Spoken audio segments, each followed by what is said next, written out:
How's it going, everybody? I'm Sam Lee, reading for writer Norberto Fleites Jr., and welcome to Gaming Instincts. Next month, aerial combat and Star Wars fans alike will be jumping into the cockpit of an X-Wing or a TIE fighter and taking off for interstellar warfare. Star Wars Squadrons gives players access to ships from both the Galactic Empire and the New Republic navies, as well as the battlefields in which to use them. For those who've yet to dig too deep into the game, here are a few interesting things to expect. Star Wars Squadrons is a first-person space combat game with customizable settings capable of making it either more accessible or closer to a sim. Motive Studios created an immersive space combat experience capturing the fantasy of being a Star Wars ace pilot. It's VR-enabled with both PC and PS4 versions playable end-to-end in full virtual reality, using appropriate headsets of course. PC is confirmed to have hands-on throttle and stick support. The game won't receive Xbox Series X or PS5 versions, however it will be backwards compatible on both consoles. The story takes place after the Battle of Endor and the second Death Star's destruction, placing it sometime after Return of the Jedi. Players alternate between two pilots in the New Republic's Vanguard Squadron and the Empire's Titan Squadron. The Empire may have been defeated after the Emperor's fall, but Imperial operations are still in motion. Even inside the New Republic itself, ISB agents spy and gather intel on their longtime enemies. The campaign alternates between Republic and Empire missions, varying in objectives and locales. The recent Gamescom preview showed an Empire mission from the point of view of a TIE fighter pilot flying over the New Republic capital, en route to extract an Imperial spy. After destroying the turbo laser cannons guarding the area's perimeter, Titan Squad escorts the extraction team to the target. With the spy in hand, they must battle New Republic corvettes and smaller class starfighters to make their escape back to the Gozanti cruiser and jump into hyperspace. Regarding the game's major influences, Motive Studios creative director Ian Fraser stated, "If I had to pick just one, I'd say X-Wing vs TIE Fighter is the game that inspired us the most, as the core competitive multiplayer experience of Squadrons and some of our specific mechanics find their roots in that game.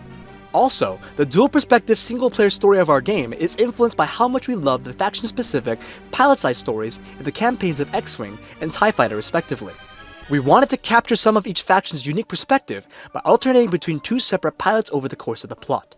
Meanwhile, the pace, energy, and raw sense of fun in the Rogue Squadron series has been an inspiration for us on Squadrons, especially while building certain missions for the single-player story."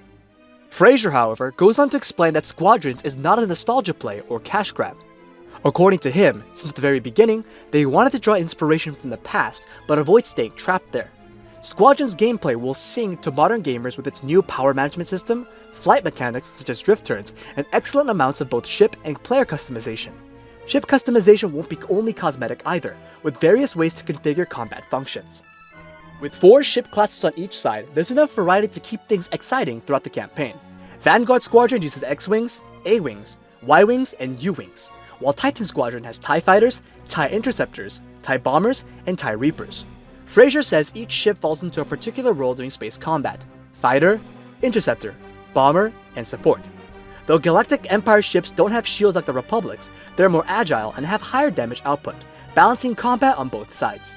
Players earn experience to unlock new weapons, shields, upgrades, and cosmetic items. The online dogfight mode is a team deathmatch with 2 teams of 5. Fleet Battle is an extended version of dogfight in which capital ships can be assaulted, and destroying the enemy's flagship signals a victory. Starfighter class will impact online play, and the ability to swap out kits is an important pre-game factor. Special ships, such as the U-Wing or TIE Reaper, both introduced in the movie Rogue One, can be kitted to provide healer support to friendlies, disable enemy team functions, defend important areas, or, if you're feeling extra spicy and helpful, all 3. October 2nd marks the day fans take off to do battle in the stars. With 8 different starfighters, 4 different classes, and several unique kits and modifications for each, players will soon be tweaking their ride to their heart's content.